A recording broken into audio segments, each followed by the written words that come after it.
Hi, good morning. It is Thursday, like 4 a.m., April 16th. Now that I'm back from Texas, I have to keep track of days. It's so weird down there when you're with retired people, or anywhere with retired people. Nobody knows what day it is. And it's like, oh, that's kind of nice for a while. But now I have to start getting back to timekeeping, and we'll be getting back to work soon. I was thinking about, I don't know why it came up when I was journaling this morning, and it feels true and it's simultaneously untrue, but mostly true. Like I was feeling this stillness. Oh no, I need a tissue and I don't have one. This stillness about maybe it's distance from tragedy, distance from dysfunctional family dynamics, distance from all of that brings a sort of stillness. Like, there's a lot to be said for proximity. And we talked about this the last couple days, didn't we? Stepping outside that picture frame and gaining some perspective, and because it's been this, like, my whole life. Like, when you're in the muck of stuff, it's hard to have clarity or any balanced feeling. It's like you're in too deep, you're too close, and distance really does help bring a calm clarity and stillness, which I so appreciate right now. And more of that feeling that there's just nothing to be done, there's nothing to do. It's just brings me back to that neutral zone. And then I was like, I always have to check myself to make sure it's not dissociation. Like there's a difference between the dissociative feeling of stillness versus true presence. I'm like, no, this feels like true presence. I know the difference. There's like what I mean by dissociation is like when you can't create physical felt distance, the mind creates it for us, right? Just so, to me, dissociative tendencies or dissociation in general, no matter what kind, feels like a distancing of the mind because we don't have the ability to be physically distant out of safety. So the mind says, don't worry, I got you. Gosh, yes. So I've, in hindsight, have felt that in the past, where it's like I couldn't get physically distant, so my mind was able to do that. That's just a common thing that happens with people. And so from time to time, if I feel a little this calm neutrality, I like to make sure I'm truly feeling equanimous and present versus dissociative calm. And that's another, if you know the difference. And if not, but you're curious when I said that, maybe check in and say, if I feel calm, is it truly Do I truly feel present and equanimous? Like, no matter what happens, everything has like equal weight, maybe emotionally. But I feel present and able to respond in a balanced way versus be reactionary or just checked out. So, and you might have your own definitions of dissociative tendencies in your own experience or in others. But that's what I like to do, is like say, no, I feel pretty equanimous and present right now versus dissociative for protective reasons, like self-preservation. When it comes to being in close proximity with family, recently I had to do that self-check and be like, no, pretty good. Feels good. I don't know why I'm sharing that. Oh, I guess here. Oh, man, need some water too, not just brown water. It's like, what's back there? The cats were looking out the window. They sit on the piano and open the curtains. So where that took me was that feeling of presence.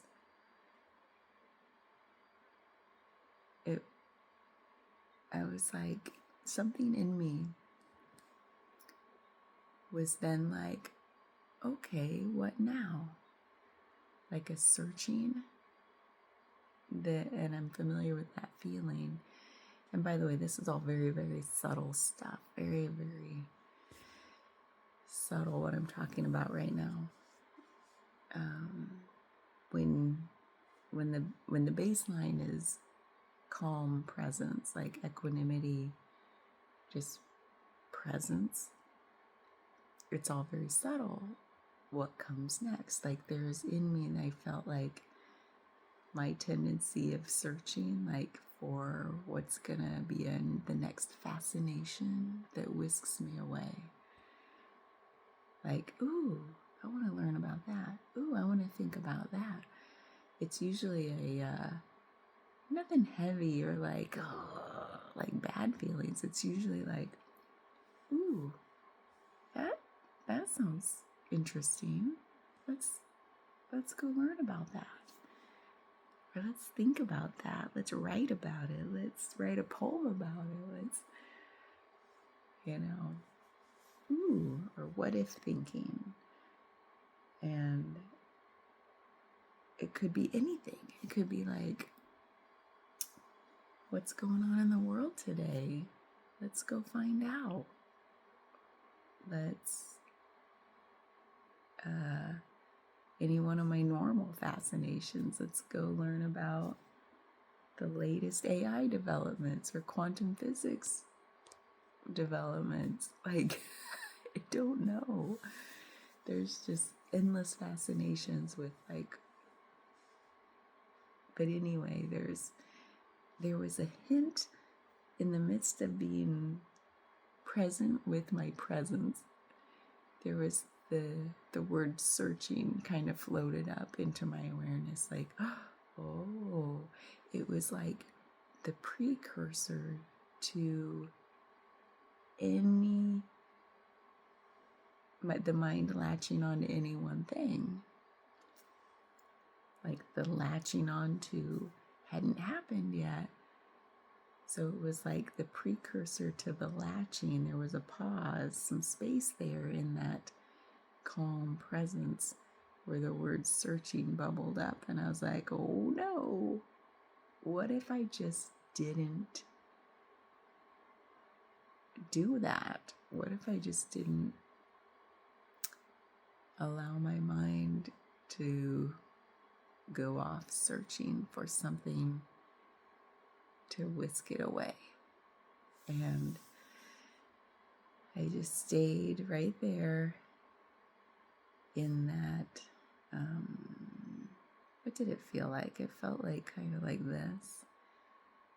like this hovering sensation of the mind just not having any formal, concrete thought about anything. And the hovering was just there in the pause between recognizing the word searching and then coming, like, recognizing that calm presence. And it just sort of felt like maybe a hovering, an idling, you know, like there's potential there for anything to happen, to be whisked away, there's just pure potential and hovering.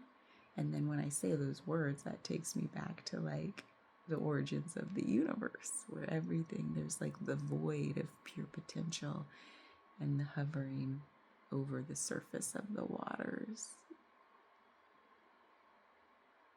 which is just pure creation energy, just waiting to create, you know. Pretty neat. And I loved, in hindsight now I can say, ooh, I like that feeling of not latching on to the next thing. It feels like like something like tilt, you know. And it's that feeling of like, also, there's nothing that needs to be done. There's nothing to do.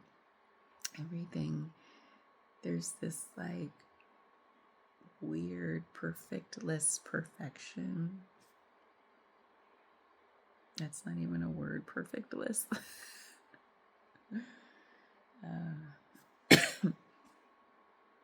In the hovering. And it also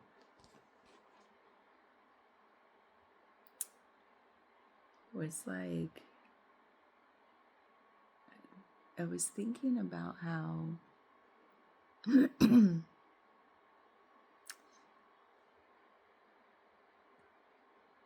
like, I don't know how it came, but it was like this feeling that everything, and I've heard these words before, so these aren't my words, they come to me sometimes in moments like this, where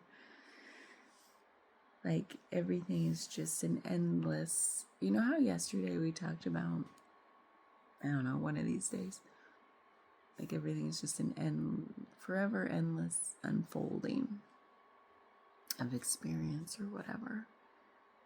There's nowhere to arrive. There's no goal. Everything is just an endless unfolding. Well, it kind of reminds me of that, this endless arising of appearances. Not visual appearances, any appearances. Into awareness. So whatever's coming into awareness, it's just like forever, endlessly arising, which to me I thought about is like an endless series of hellos. Oh, hello, hello, hello. Sensation is here, hello. The breeze on my face, hello. The light shining in through the window, hello. Like everything is just endlessly appearing into my awareness.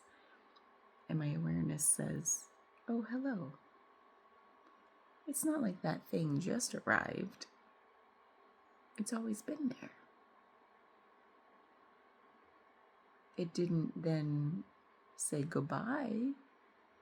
I didn't see a finality to our interaction. It's just that the next thing came and said hello, and my awareness was like, oh, hello there. Oh, hello there. Oh, hello there. Sensation, visual appearance, sounds coming. Like everything is just saying hello to my awareness. My awareness says hello to whatever appearance. So there's never really this feeling of a goodbye.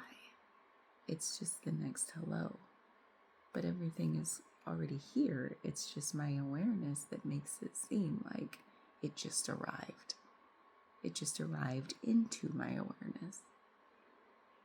Nothing just said goodbye from my awareness. My awareness just said hello to the next thing, which makes it seem like the last thing left, only in thought when I think back to, oh, where'd that thing go?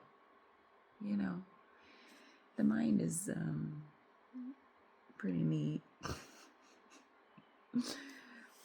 And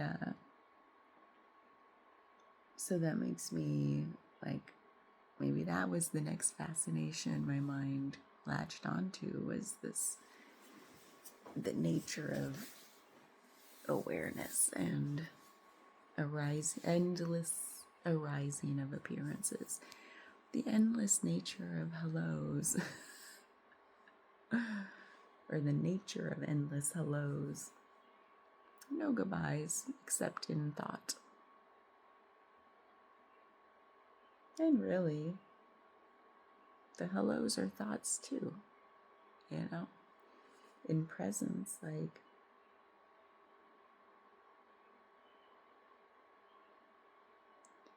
I think about when you're just like then just sitting still,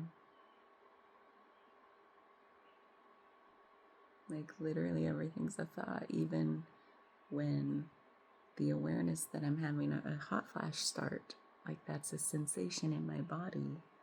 I feel the heat rising. I feel a heat sensation. My skin starts to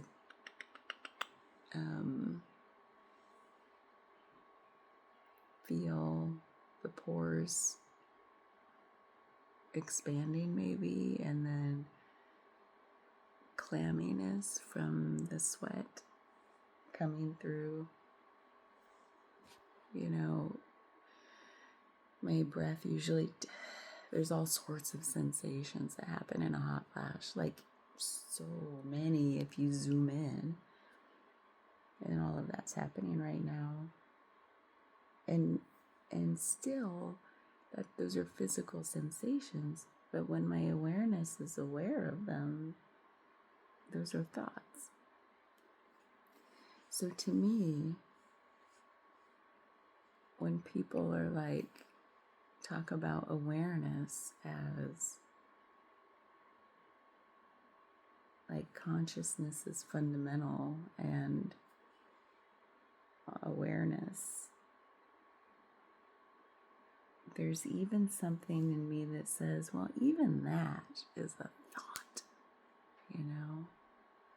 There's something in me that says, well, of course, putting words to it, that's thought, but I mean, even the experiential part of it,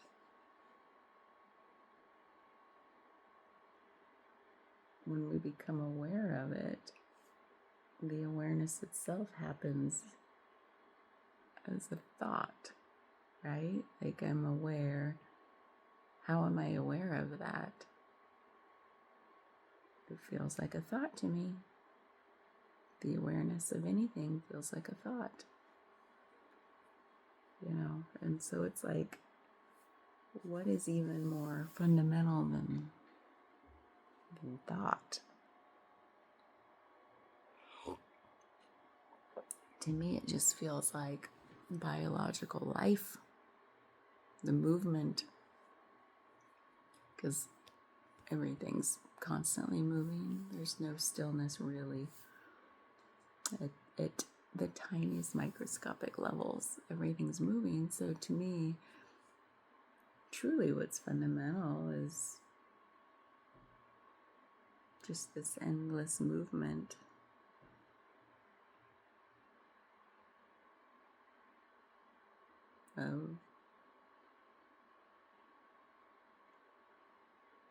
To me, it all feels like life.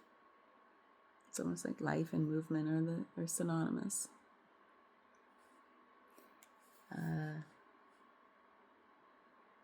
And that doesn't need thought. It doesn't need awareness, you know. It doesn't need any of that. It's almost like those of us who like to think about these things, okay, this hot flash wasn't so bad. Whew. There's a lighter one. That's one of the fascinations. We just love to think about and talk about and be like, slice and dice this word awareness, slice and dice consciousness. No one really knows what consciousness is. And the people who are on the frontiers of consciousness research are like, P.S., still no one knows what it is. So I just had to throw that out there. Like, it's still a mystery, but we like to put words to it. And that's what I'm doing now. I'm just saying, even my awareness feels so much like a thought. And if I just pause, like back to that pause, it's like a blinking out. Like my whole everything just blinks out for a moment, and then something says hello, like my awareness of the thought says, oh, I'm back, but I'm not going anywhere. I'm not latching on to anything. I'm just hovering. But still, that's an online feeling. That's a thought. Does that make sense to you? But when I'm truly blank, like there's a blinking out of everything.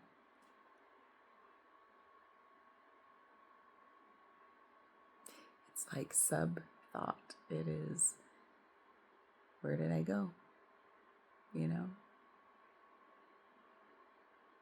There was no finality of a goodbye, like we were saying a moment ago. It's just, when it comes back, it's in the form of a thought. Oh, I'm back. Where'd I go? I don't know. Like all the thoughts come back. And if they're slow enough and not latching on to the next tangible thing or fascination or thought or idea, it can feel like pure awareness. It can feel that, but even that is a thought. So that's what captured my fascination this morning. It's not new. It's just, I don't think I've talked about it in this way before. So I think it caught my attention because of the stark, I've said this like 3 videos in a row, stark contrast. That must be catching my attention. This like being suddenly away into a very different environment, very different flow for a week and a half with different people, lost all sense of day and time and different context. I kind of lost myself a little bit, if I'm honest. Getting emotionally whisked into, like there was a whisking away feeling in a lot of ways, physically, emotionally, mentally, like away from my center, while trying to remain as grounded and centered as possible. So it feels like a coming home in a lot of ways. Physically, I came home. And then that contrast between being whisked away and then whisked back, but not returning in entirely the same way, 100%. There's that contrast between there and here, like there, not just physically, but all of that, what's been going on, coming back while that stuff's still going on. It's like I'm back, but everything's different, yet everything's the same. So I think that just is a lot of ground for these types of thoughts to be here. When I feel like this relief of being back home, but nothing's resolved, there's no resolution, and there's honestly none to be had. And that was a big emotional roller coaster. Like, it's so endlessly fun. this human thing, and my own just way I've seen it happen to me in my life. And I laughed at myself when I let it happen again. I laughed at myself again yesterday too. Like this, it's almost like wanting, it's almost like something in me was ready for an emotional adventure and said, I am going to almost like abandon myself to go on this emotional adventure because I want to feel things deeply. I want to be in the, humanity. Like, I want to feel fully human and messy for a while, because with all this, all the stuff I just talked about, all of this,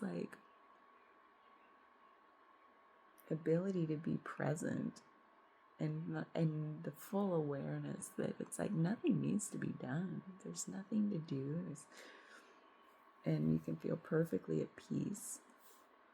And then there's the, wouldn't it be grand to have a fun little emotional adventure and feel this stuff fully,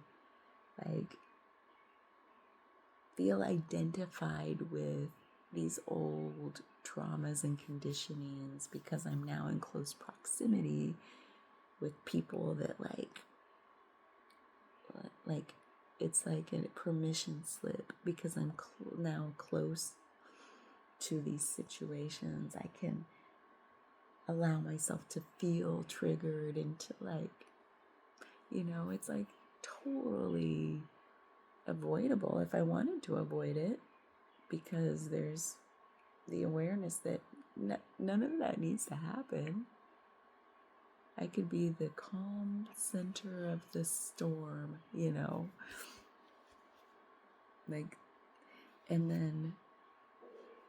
then going through that for a week, allowing myself to ride the emotional roller coaster. Because why? I don't know. I felt like that's something to do. And then in close proximity with other family, going through emotional roller coastery stuff, and then it's like, ooh, let's hop on this ride together. Yeah. Isn't this messy? And then we get off and we're like, adrenaline rush, exhaustion, reset.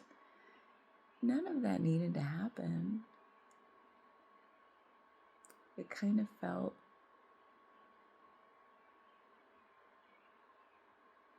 there's this weird calm right now that's like, yeah.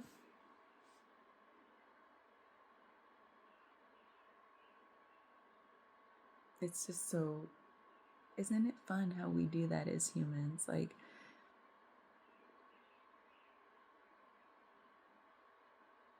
It's just wild. I think today's going to be a very strange day. It's almost like when I said self-abandonment, there's something there about choice. choosing to go on these rides. And it's all about perception. Like when do we perceive we have choice versus when do we perceive we don't have choice? And even that is a choice. Even that is like these permission slips we give ourselves. It's like, I will give myself the permission to perceive that I have no choice here. Like, I don't want to even take responsibility that I'm hopping on this roller coaster. Because when you really get subtle with this and slow down and like really be honest, and I think that's what this comes down to too, is like an honesty with like, and there has to be some awareness there about all of this stuff, right? Like this emotional honesty about like what's really happening in the most subtle layers of this stuff. And it feels like agency, choice, permission, self-permissions, responsibility, accountability.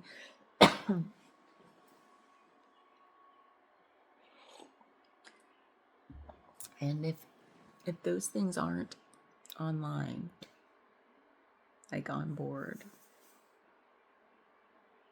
it can feel like we don't have any choice at all.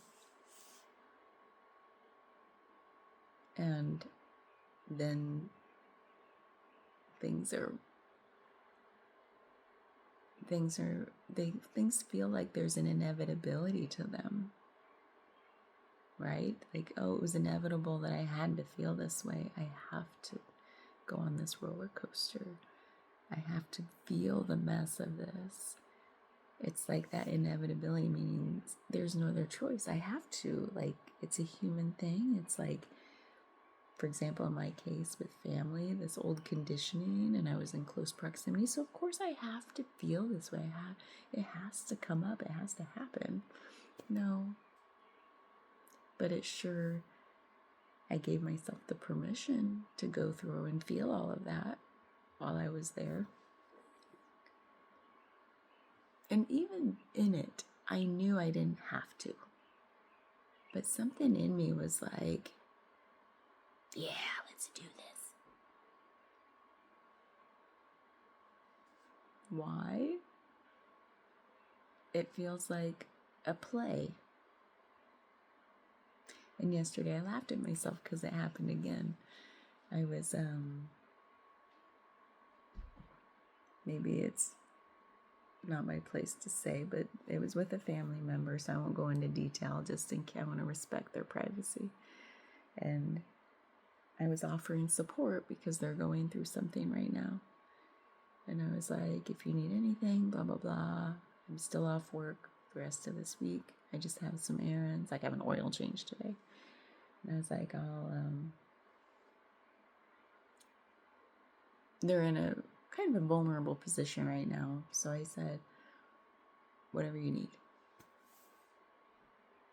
And I also had to check myself because I have this tendency in my life to like self-abandon, like be a savior, be a martyr sometimes, like that icky feeling of like, it all goes back to childhood stuff, like making sure tending to everyone else except myself. So I was like, just got to make sure I know they're fully capable of handling stuff. They're an adult, blah, blah, blah. But also, there's this feeling of like, I just want them to know there are other people here thinking of them and they have support if they want to reach out and use it. So I would, like, knowing my history and knowing our history as a family, I always have to check myself, like, what are my intentions, And is this old childhood stuff, or is this true loving support? And it was loving support, so, I felt good about offering it. It's believe me, I don't overthink everything. It happens very quickly. When I slow it down and talk about it, I'm like, man, my mind must just seem like a nightmare. Oh, and sometimes it is. Hi. So anyway, I was reaching out, and then they kind of went off and had a response that the part of me who had a judgment, who had an opinion about what that response was meaning, like I was all into the meaning making in the moment, I went on my own little roller coaster, just like for a brief moment. And then I just stopped and laughed at myself. I was like, oh my God, I just let myself do that again. And I just laughed. Like, that's what I mean. Like, nothing needs to happen. Nothing. And the world goes on. Like, I think my husband's up, so I'll stop talking to myself. I have to get to the gym. I'm finally getting back to the Y this morning and getting in the pool. I haven't been in the pool for like 2 weeks. My hair is like not like straw anymore. What am I gonna do? But anyway, I just love that reminder. And I think for me, it's kind of a blessing, is that reminder that it's all a choice at some level. These we in some level we chose to incarnate as a human, right? I mean, the impossibility of each one of us like being here right now. What was the book? Bill Bryson's A Brief History of Everything? I forget. Or it was a different book, a much smaller book, where it takes you on the flow of humanity from beginning to now. One of those books. I don't know. Both highly recommend. Highly recommend these books. I'm not even giving you the right titles of. Comment if you want me to dig it up. I'll totally dig it up because I have both of these books downstairs, so I should be able to find them. Just when it walks you through like the impossibility, and I saw it again pop up the other day as an online summary, and I was like, man, I love that reminder of just the impossibility, the odds of any one of us being here right now in this form with these thoughts. It's like more impossible than anything else in the universe. When you trace back even like, what are the odds? Okay, my 2 parents, your 2 parents, that one egg and that one sperm out of millions of sperms reaching that one egg in that one cycle, that 1 month, and like dismiss my alarm, coming to fruition, being a viable, and then ending up here 48 years later.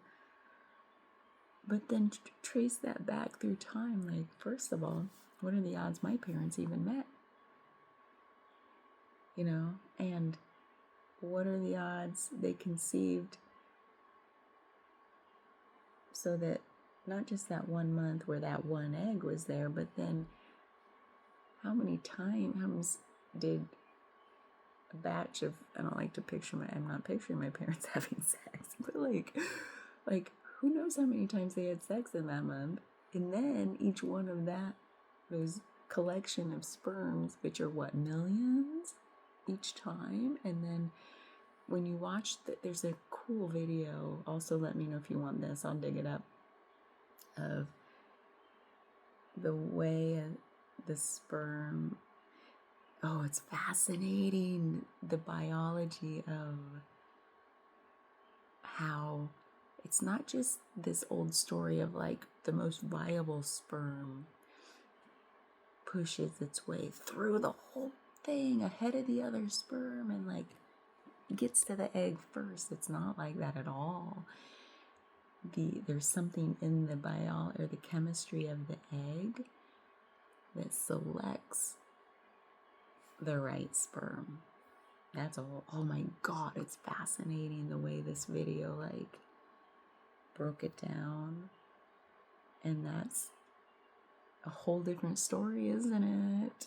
Than the old, like, when you think about things in this whole like divine masculine or feminine context where the masculine force and push and survival of the fittest and blah blah blah blah blah. And then the whole divine feminine way of like her power is in her ability to intentionally select and receive without force. I love this stuff. So anyway, that's the story. The real story of how the chemistry of the egg selects the right sperm. But anyway, sidetrack. But trace that back through every connection in your family lineage. So, okay, my mother's line, their parents had to meet, and how many times did they have sex, and how many eggs and sperm selection, like, and then the father line, and then so on and so on and so on. And what if any one of those couples had never even met, let alone conceive with that particular egg and that particular sperm for each of those conceptions? What? It is impossible that we are here.